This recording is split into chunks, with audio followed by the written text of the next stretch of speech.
Ya, oke, balik lagi bareng gua. Video kali ini gua mau share ke teman-teman caranya ngisi ulang tabung karbon dioksida buat aquascape.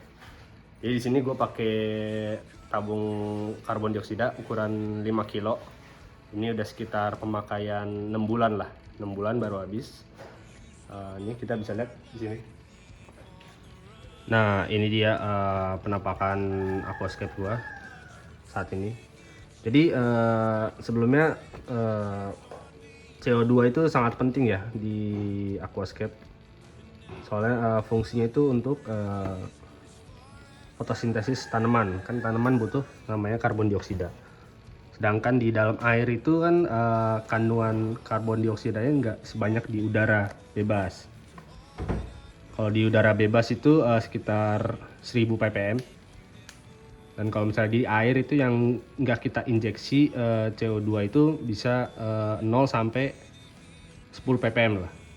Nah, sedangkan kita minimal untuk tanaman bisa berfotosintesis itu di angka 25 sampai 30 ppm idealnya. Nah, makanya dari itu kita butuh namanya injeksi CO2. Tapi balik lagi ke jenis tanamannya teman-teman ya. Kayak gini. Nah, ini gua CO2-nya pakai namanya reaktor ya. Jadi nanti dari selang itu CO2 masuk. Nah, di reaktor ini dia karbon dioksidanya itu muter gelembungnya, muter di atas, dan dia bisa keluar lewat output itu kalau karbon dioksida itu udah larut bareng air gitu ya. Kan dia harus lewatin dari bawah dulu baru bisa keluar. Sedangkan kalau udara itu kan ketahan di atas ya. Nah, dan ini ada power head yang dorong air sehingga si karbon dioksida itu harus muter dulu sampai larut sama nyampur dengan air baru bisa keluar. Nah, ini kebetulan udah habis juga tadi, makanya gue mau isi ulang tabung karbon dioksidanya.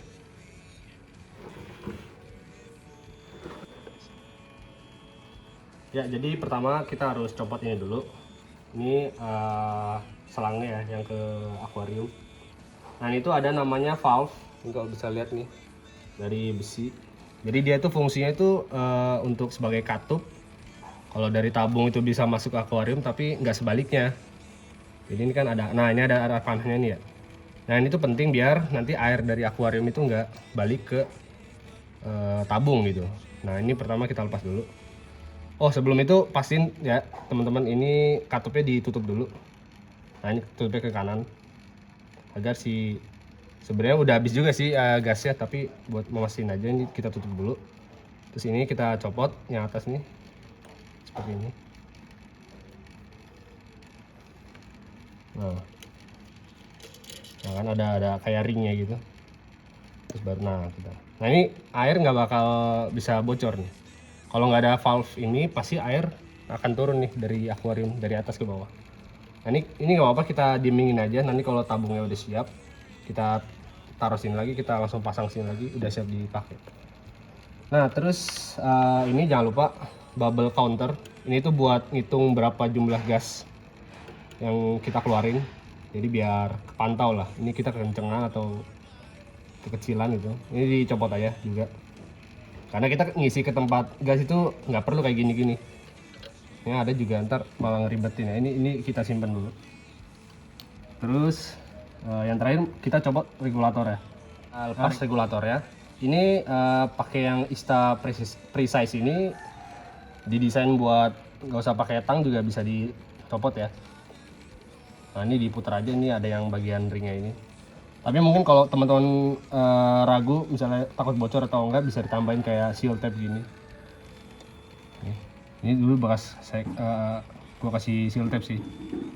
Nah, ini nanti kadang suka ada gas yang masih keluar, tapi itu nggak usah khawatir teman-teman, itu mungkin gas sisa yang masih di tabung ini, cuman pressure-nya mungkin kecil jadi nggak cukup buat keluar dari nozzle si regulator ini. Jadi masih ada sisa-sisa dikit, itu nggak apa-apa sih, wajar. Nah, ini copot kayak gini. Dan ini kita simpan aja di rumah, nanti kita nggak usah bawa. Nah, ini katup valve utamanya kita tutup aja tadi. Nah ini udah siap dibawa, kita langsung ke tempat pengisian di Samator.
Ini kita tinggal pasang aja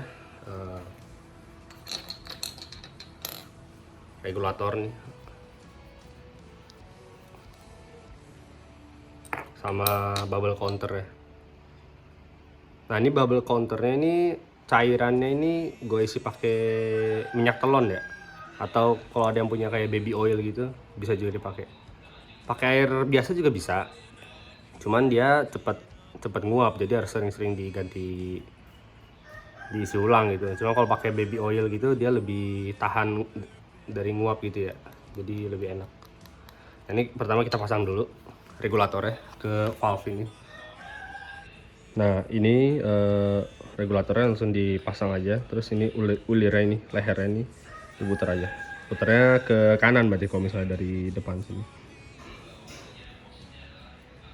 ya, putar sampai sekiranya kenceng, tangan nggak bisa muter, terus ntar dibantu pakai tang boleh, enggak juga boleh, soalnya regulator ini harusnya tanpa pakai bantuan tang pun udah kenceng ya. Nah, kalau masih ragu ya boleh. Nah, udah kenceng nih, ini harusnya udah aman nih.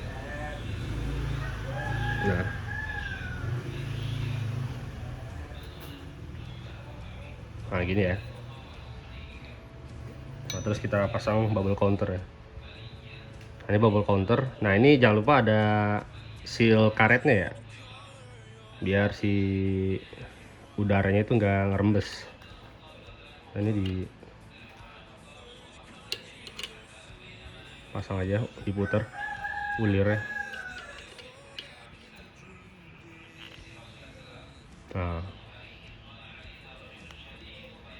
Nah ini kita tinggal colokin ke, pasang ke kabel selang, terus karbon dioksida masuk ke akuarium. Nah ini tinggal kita pasang ke selangnya. Ini udah dipasang ring ya di selangnya, jadi tinggal tancapin kayak gini. Nah terus kita kencing pakai ring.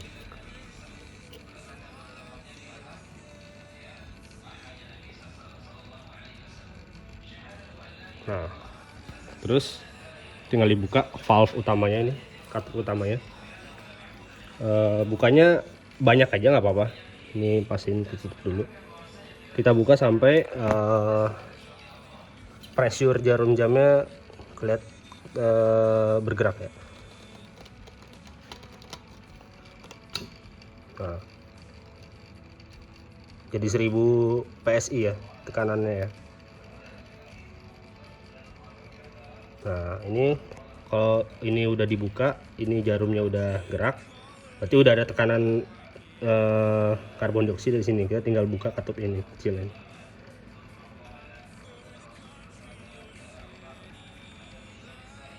Nah, gasnya keluar ya, gasnya keluar, terus dia ngalir ke selang, langsung ke dalam akuarium. Nah, ini bisa kita lihat dari situ, dari selang itu ngalir karbon dioksida.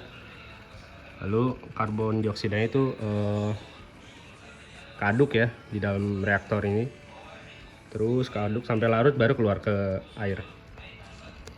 Dan ini untuk settingan CO nya gue setting di 2-3 bps lah. Nah kayak gini ya, nggak perlu boros juga soalnya kita pakai reaktor. Jadi reaktor kan fungsinya prinsipnya kan dia melarutkan gelembung yang masih terperangkap di atas itu. Jadi selama masih ada gelembung CO2 di sana pasti selalu kepake terus ya sampai larut. Nah ini pasti mungkin bertahan sekitar 6-8 bulanan lah. Jadi emang hemat sih kalau pakai karbon dioksida tipe tabung ini daripada pakai yang DIY kayak ragi gula itu mungkin murah kali ya, setiap kali bikin mungkin cuman modal 5.000 sampai 10.000. Cuman mungkin usianya cuman seminggu lebih lah, 10 hari. Selain biaya juga capek kan, kalau main sampai bertahun-tahun kan repot juga, tiap minggu harus ngaduk gula, ngasih ragi. Oke, itu aja mungkin video dari gua tentang pengisian CO2 tabung di Samator ya, di pengisian gas tadi. Mungkin di next video gue bakal bahas tentang CO2 lebih lanjut, mungkin di indikator atau parameter air. Terima kasih yang udah nonton, dan terima kasih juga yang udah subscribe. Kita ketemu lagi di next video. Dadah.